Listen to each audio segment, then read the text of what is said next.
Petit b. Les couches industrielles mal payées. Jetons maintenant un coup d'œil sur les couches mal payées de la classe ouvrière anglaise. Pendant la crise cotonnière de 1862, le Dr Smith fut chargé par le conseil privé d'une enquête sur les conditions d'alimentation des ouvriers dans la détresse. Plusieurs années d'études antérieures l'avaient conduit au résultat suivant. Ouvrez les guillemets. Pour prévenir les maladies d'inanition, starvation diseases, il faudrait que la nourriture quotidienne d'une femme moyenne contint au moins 3900 g de carbone et 180 d'azote, et celle d'un homme moyen, 200 g d'azote avec 4300 g de carbone. Pour les femmes, il faudrait autant de matières nutritives qu'en contiennent 2 livres de bon pain de froment. Pour les hommes, 1/9 en plus, la moyenne hebdomadaire pour les hommes et les femmes adultes devant atteindre au moins 28 600 g de carbone et 1330 d'azote. Fermez les guillemets. Les faits confirmèrent son calcul d'une manière surprenante, en ce sens qu'il se trouva concorder parfaitement avec la chétive quantité de nourriture à laquelle, par suite de la crise, la consommation des ouvriers cotonniers avait été réduite. Elle n'était en décembre 1862 que de 29 211 g de carbone et 1295 d'azote par semaine. En 1863, le conseil privé ordonna une enquête sur la situation de la partie la plus mal nourrie de la classe ouvrière anglaise. Son médecin officiel, le docteur Simon, choisit pour l'aider dans ce travail le docteur Smith, ci-dessus mentionné. Ses recherches embrassèrent les travailleurs agricoles d'une part, et de l'autre les tisseurs de soie, les couturières, les gantiers, les bonnetiers, les tisseurs de gants et les cordonniers. Les dernières catégories, à l'exception des bonnetiers, habitent exclusivement dans les villes. Il fut convenu qu'on prendrait pour règle dans cette enquête de choisir, dans chaque catégorie, les familles dont la santé et la position laisseraient le moins à désirer. On arriva à ce résultat général que, ouvrez les guillemets, dans une seule classe, parmi les ouvriers des villes, la consommation d'azote dépassait légèrement le minimum absolu au-dessous duquel se déclarent les maladies d'inanition. Que dans 2 classes, la quantité de nourriture azotée aussi bien que carbonée faisait défaut, et même grandement défaut dans l'une d'elles.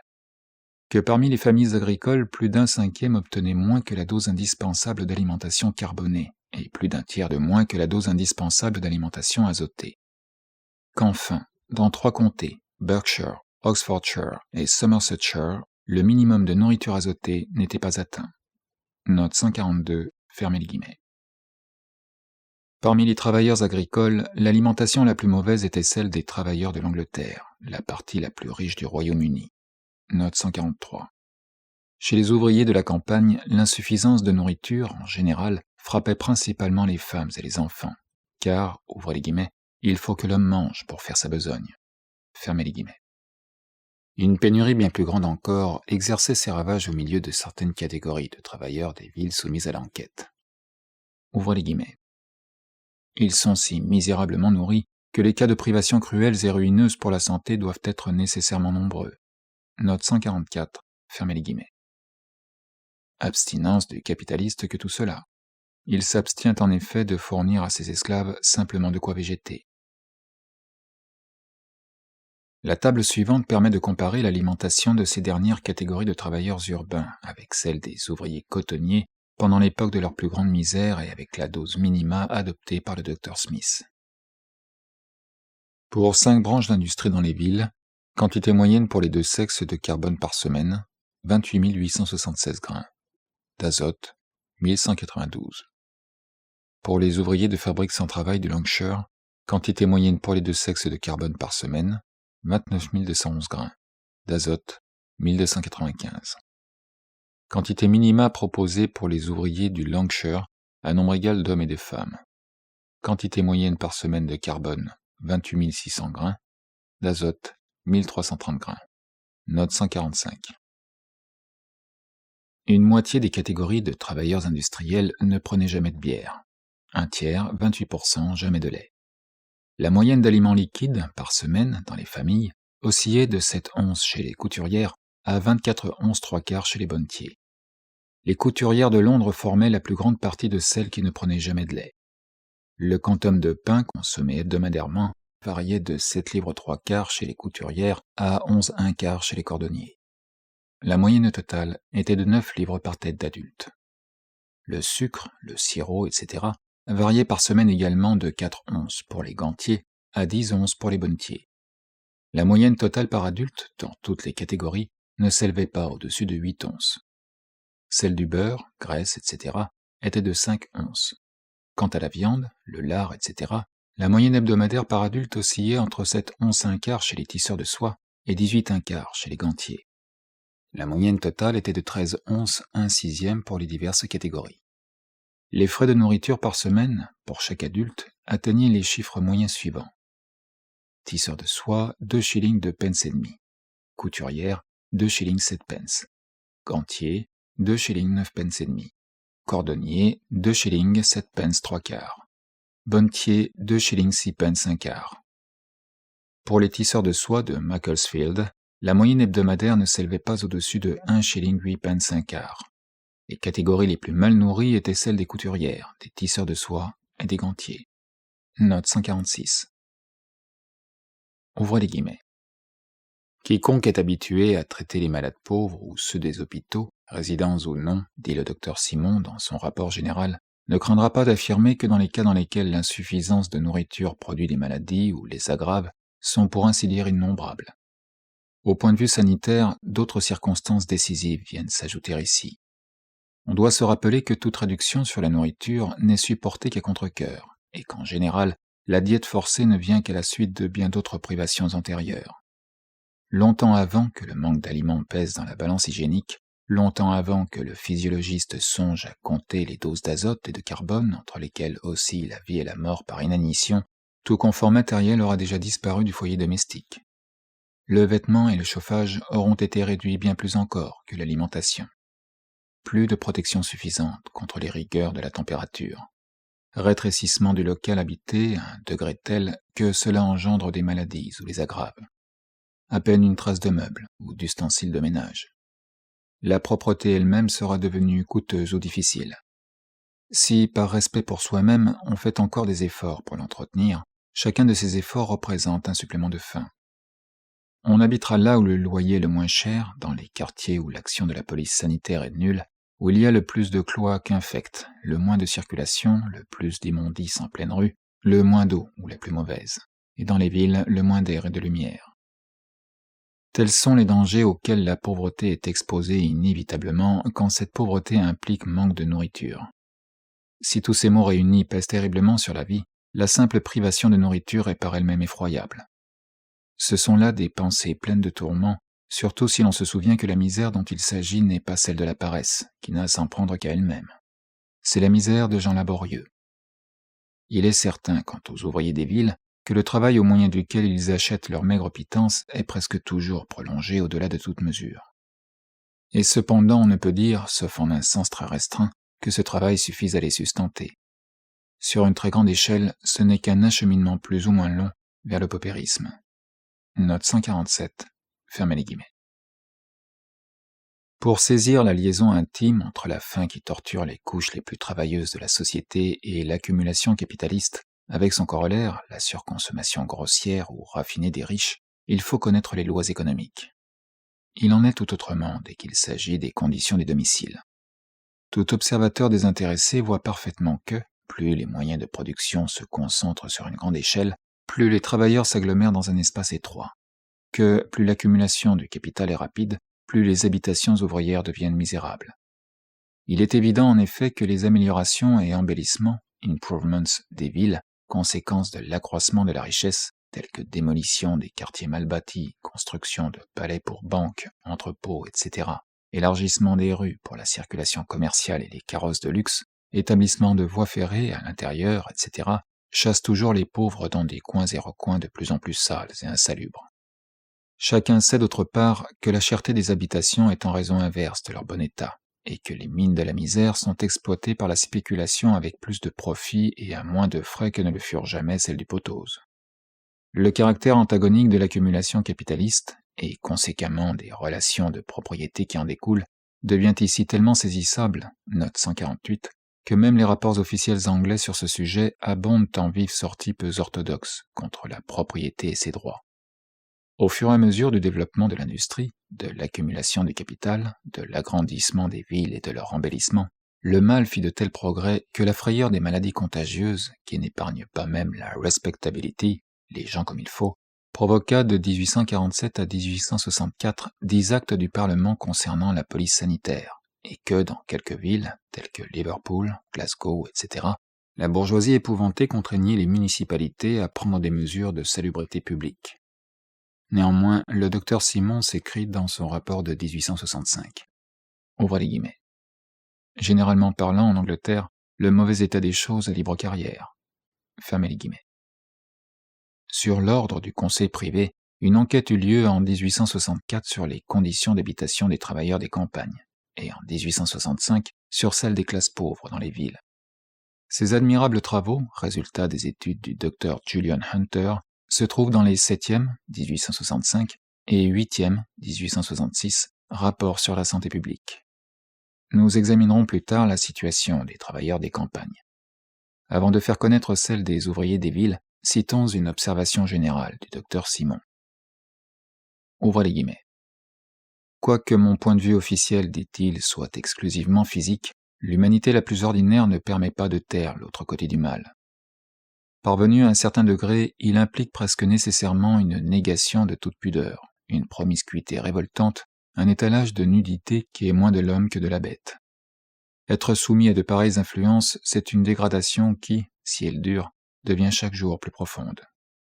Pour les enfants élevés dans cette atmosphère maudite, c'est un baptême dans l'infamie, baptism into infamy. Et c'est se bercer du plus vain espoir que d'attendre de personnes placées dans de telles conditions qu'à d'autres égards elles s'efforcent d'atteindre à cette civilisation élevée dont l'essence consiste dans la pureté physique et morale. Note 149, fermez les guillemets. C'est Londres qui occupe le premier rang sous le rapport des logements encombrés ou absolument impropres à servir d'habitation humaine. Il y a de faits certains, dit le docteur Hunter, ouvrez les guillemets. Le premier, c'est que Londres renferme 20 grandes colonies fortes d'environ 10 000 personnes chacune, dont l'état de misère dépasse tout ce qu'on a vu jusqu'à ce jour en Angleterre, et cet état résulte presque entièrement de l'accommodation pitoyable de leurs demeures. Le second, c'est que le degré d'encombrement et de ruine de ces demeures est bien pire qu'il y a 20 ans. Note 150. Ce n'est pas trop dire que d'affirmer que dans nombre de quartiers de Londres et de Newcastle, la vie est réellement infernale. Note 151. Fermez les guillemets.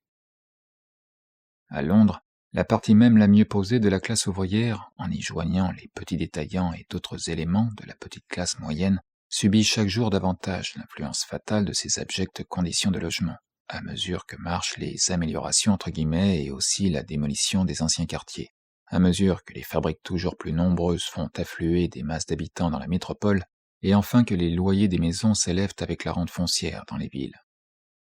Ouvrez les guillemets. Les loyers ont pris des proportions tellement exorbitantes que bien peu de travailleurs peuvent payer plus d'une chambre. Note 152. Fermez les guillemets. Presque pas de propriété bâtie à Londres qui ne soit surchargée d'une foule d'intermédiaires, middlemen. Le prix du sol y est très élevé en comparaison des revenus qu'il rapporte annuellement. Chaque acheteur spéculant sur la perspective de revendre tôt ou tard son acquet à un prix de jury, c'est-à-dire suivant le taux établi par les jurys d'expropriation, ou sur le voisinage d'une grande industrie qui en hausserait considérablement la valeur. De là, un commerce régulier pour l'achat de baux près d'expirer. Ouvrez les guillemets. Des gentlemen de cette profession, il n'y a pas autre chose à attendre. Ils pressurent les locataires le plus qu'ils peuvent et livrent ensuite la maison dans le plus grand délabrement possible aux successeurs. Note 153, fermez les guillemets. La location est à la semaine et ces messieurs ne courent aucun risque. Grâce aux constructions de voies ferrées dans l'intérieur de la ville, ouvrez les guillemets, on a vu dernièrement dans la partie est de Londres une foule de familles brusquement chassées de leur logis un samedi soir, errer à l'aventure, le dos chargé de tout leur avoir en ce monde, sans pouvoir trouver d'autre refuge que le workhouse. Note 154, fermez les guillemets. Les workhouses sont déjà remplis outre mesure, et les embellissements entre guillemets octroyés par le Parlement n'en sont encore qu'au début. Les ouvriers chassés par la démolition de leurs anciennes demeures ne quittent point leur paroisse, où ils s'en établissent le plus près possible sur la lisière. Ouvrez les guillemets. Ils cherchent naturellement à se loger dans le voisinage de leur atelier, d'où il résulte que la famille qui avait 2 chambres est forcée de se réduire à une seule. Lors même que le loyer en est plus élevé, le logement nouveau est pire que celui déjà mauvais d'où on les a expulsés. La moitié des ouvriers du Strand sont déjà obligés de faire une course de 2 miles pour se rendre à leur atelier. Fermez les guillemets. Sir Strand, dont la rue principale donne à l'étranger une haute idée de la richesse londonienne, va précisément nous fournir un exemple de l'entassement humain qui règne à Londres. L'employé de la police sanitaire a compté dans une de ses paroisses 581 habitants par acre, quoique la moitié du lit de la Tamise fût comprise dans cette estimation. Il va de soi que toute mesure de police qui, comme cela s'est fait jusqu'ici à Londres, chasse les ouvriers d'un quartier en faisant démolir les maisons inhabitables, ne sert qu'à les entasser plus à l'étroit dans un autre. Ou bien il faut absolument, dit le docteur Hunter, que ce mode absurde de procéder est un terme, ou bien la sympathie publique doit s'éveiller, pour ce que l'on peut appeler sans exagération un devoir national. Il s'agit de fournir un abri à des gens qui ne peuvent s'en procurer, faute de capital, mais n'en rémunèrent pas moins leurs propriétaires par des paiements périodiques. Note 155, fermez les guillemets. Admirez la justice capitaliste. Si le propriétaire foncier, le propriétaire de maison, l'homme d'affaires sont expropriés pour cause d'amélioration, telles que chemin de fer, construction de rues nouvelles, etc., ils n'obtiennent pas seulement indemnité pleine et entière. Il faut encore, selon le droit et l'équité, les consoler de leur abstinence et de leur renoncement forcé en leur octroyant un bon pourboire. Le travailleur, lui, est jeté sur le pavé avec sa femme, ses enfants et son Saint-Crépin, et s'il se presse par trop grande masse vers les quartiers de la ville où la municipalité est à cheval sur les convenances, il est traqué par la police au nom de la salubrité publique. Au commencement du XIXe siècle, il n'y avait en dehors de Londres pas une seule ville en Angleterre qui comptât 100 000 habitants. 5 seulement en comptaient plus de 50 000. Il en existe aujourd'hui 28, dont la population dépasse ce nombre. Ouvrez les guillemets. L'augmentation énorme de la population des villes n'a pas été le seul résultat de ce changement, mais les anciennes petites villes compactes sont devenues des centres autour desquels des constructions s'élèvent de tous côtés, ne laissant arriver l'air de nulle part. Les riches, ne les trouvant plus agréables, les quittent pour les faubourgs, où ils se plaisent davantage. Les successeurs de ces riches viennent donc occuper leurs grandes maisons. Une famille s'installe dans chaque chambre, souvent même avec des sous-locataires. C'est ainsi qu'une population entière s'est installée dans des habitations qui n'étaient pas disposées pour elles, et où elles étaient absolument déplacées, livrées à des influences dégradantes pour les adultes et pernicieuses pour les enfants. Note 156, fermez les guillemets. À mesure que l'accumulation du capital s'accélère dans une ville industrielle ou commerciale, et qui afflue le matériel humain exploitable, les logements improvisés des travailleurs empirent. Newcastle-on-Tyne, centre d'un district dont les mines de charbon et les carrières s'exploitent toujours plus en grand, vient immédiatement après Londres sur l'échelle des habitations infernales. Il ne s'y trouve pas moins de 34 000 individus qui habitent en chambrée. La police y a fait démolir récemment, ainsi qu'à Gateshead, un grand nombre de maisons pour cause de danger public. La construction des maisons nouvelles marche très lentement, mais les affaires vont très vite. Aussi, la ville était-elle en 1865 bien plus encombrée qu'auparavant. À peine s'y trouvait-il une seule chambre à louer. Ouvrez les guillemets. Il est hors de doute, dit le docteur Hambleton, médecin de l'hôpital des fiévreux de Newcastle, que la durée et l'expansion du typhus n'ont d'autre cause que l'entassement de tant d'êtres humains dans des logements malpropres. Les maisons où demeurent ordinairement les ouvriers sont situées dans des impasses ou des cours fermées. Au point de vue de la lumière, de l'air, de l'espace et de la propreté, rien de plus défectueux et de plus insalubre. C'est une honte pour tout pays civilisé. Hommes, femmes et enfants y couchent la nuit pêle-mêle. À l'égard des hommes, la série de nuit y succède à la série de jours sans interruption, si bien que les lits n'ont même pas le temps de refroidir. Manque d'eau, absence presque complète de latrines, pas de ventilation, une puanteur et une peste. Note 157, fermez les guillemets. Le prix de location de telles bouges est de 8 pence à 3 shillings par semaine. Ouvrez les guillemets. Newcastle-upon-Tyne, dit le Dr Hunter, nous offre l'exemple d'une des plus belles races de nos compatriotes tombée dans une dégradation presque sauvage, sous l'influence de ces circonstances purement externes, l'habitation et la rue. Note 158, fermez les guillemets. Suivant le flux et le reflux du capital et du travail, l'état des logements dans une ville industrielle peut être aujourd'hui supportable et demain abominable. Si l'édilité s'est enfin décidée à faire un effort pour écarter les abus les plus criants, voilà qu'un essaim de sauterelles, un troupeau d'Irlandais déguenillés ou de pauvres travailleurs agricoles anglais fait subitement invasion. On les amoncelle dans des caves et des greniers, ou bien on transforme la ci-devant respectable maison du travailleur en une sorte de camp volant dont le personnel se renouvelle sans cesse. Exemple, Bradford.